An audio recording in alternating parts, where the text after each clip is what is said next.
Hi guys, welcome to the 8.5 Polynomial Functions video.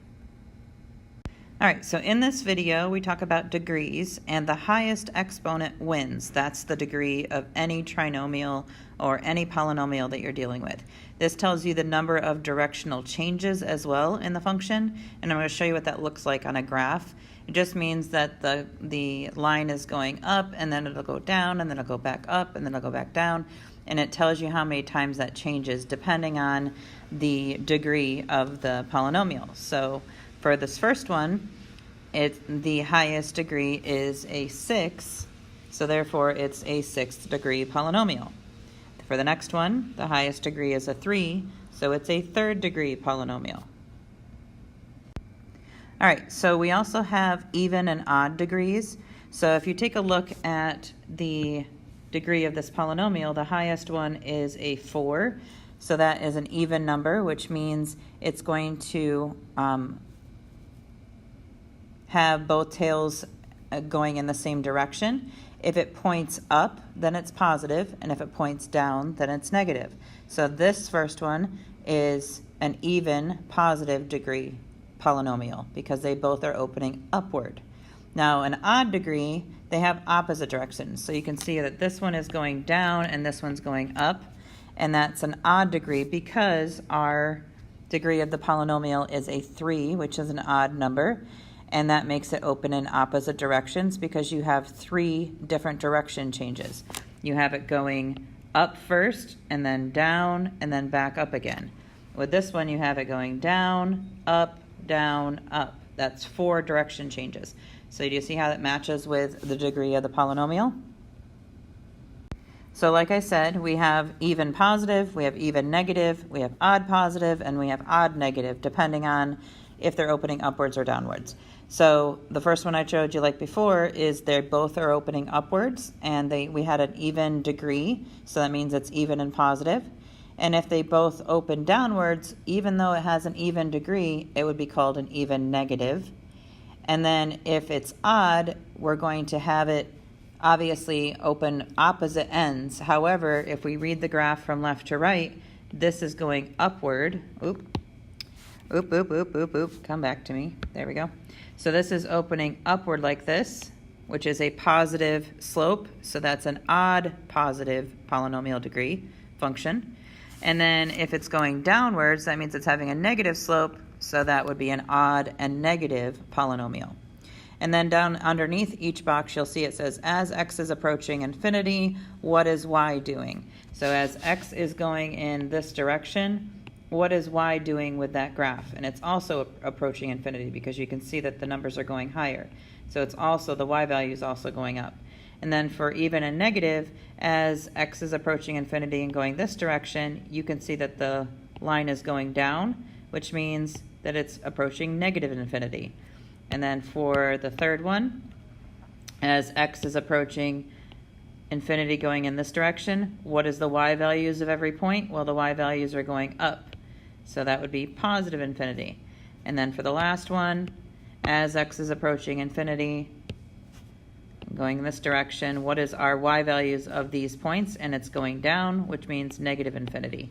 So that's called end behavior. So whenever you see the word and it says identify the end behavior, it's just asking for what is happening at the end of each line. So as x is approaching infinity, as it's going from left to right, what is our y values doing in order to make that line? That's all that means. All right, so here are some rules about polynomials. So we have roots, zeros, solutions. Those are all the same thing. So when you're looking at a graph and the line or of the polynomial crosses the x-axis, that's known as the zeros. But when you're trying to solve for the zeros, you're trying to find the roots. So they're all the same thing. So when you're trying to solve a polynomial and you get your answers at the end and you say x equals 2 and x equals negative 4, that's just telling you at 2 and negative 4, our line is crossing the x-axis. That's all it means. Another rule is an nth degree polynomial, which n just stands for any number that the degree could possibly be. that's the only number of roots that it'll have. So if it is a third degree polynomial, then it's only going to have 3 roots. If it's a fifth degree polynomial, then it can only have 5 roots, and so on. An odd degree polynomial has to cross the x-axis at least once. So if it doesn't cross the x-axis at least once, it's not odd, it's even. Factors with even multiplicity, so what that means is even numbers, even polynomials like 2, 4, 6, 8, 10, and so on, will bounce off the x-axis, and odd ones, multiplicity crosses the x-axis, which means that it's not going to go past the x-axis if it's even, and it will go past the x-axis if it's odd. All right, so for an example, we have state the zeros and draw a sketch of each of the graphs. So we have f of x equals parentheses x plus 5, then x plus 2, then x minus 3, then x minus 7, and they're all multiplying each other. So in order to find the zeros, you have to set each one of those binomials set to equal 0. So if we have x plus 5 equals 0, you're going to subtract 5 and get negative 5. Then if you set x plus 2 equal to 0, you subtract 2 and you get x equals negative 2. Set x minus 3 equal to 0, add 3 and you get x equals 3.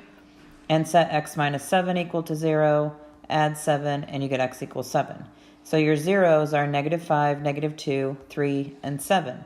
So now we just have to graph that on a coordinate plane. So here's our coordinate plane, so go ahead and sketch that on your guided notes. And then we're just going to put in negative 5, negative 2, 3, and 7.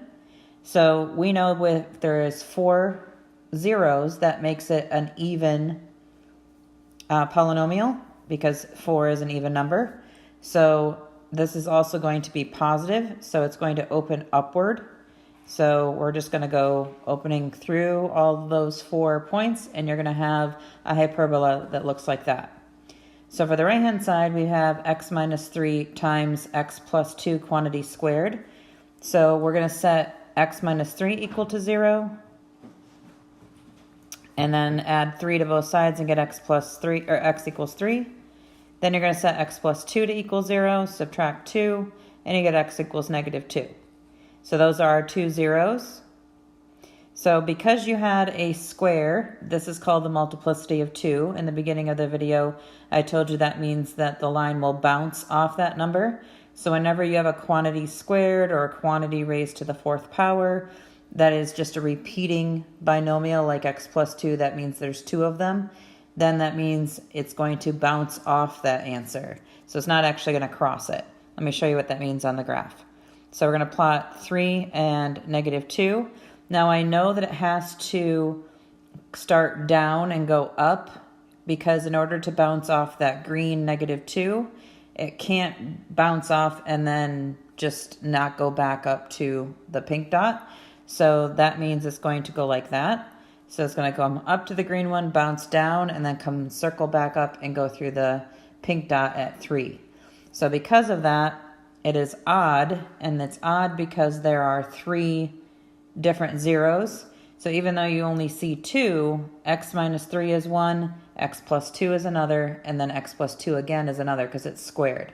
So that makes it an odd one, and because it's going down and then ending up, that means it's positive. Go Seahawks. Woo!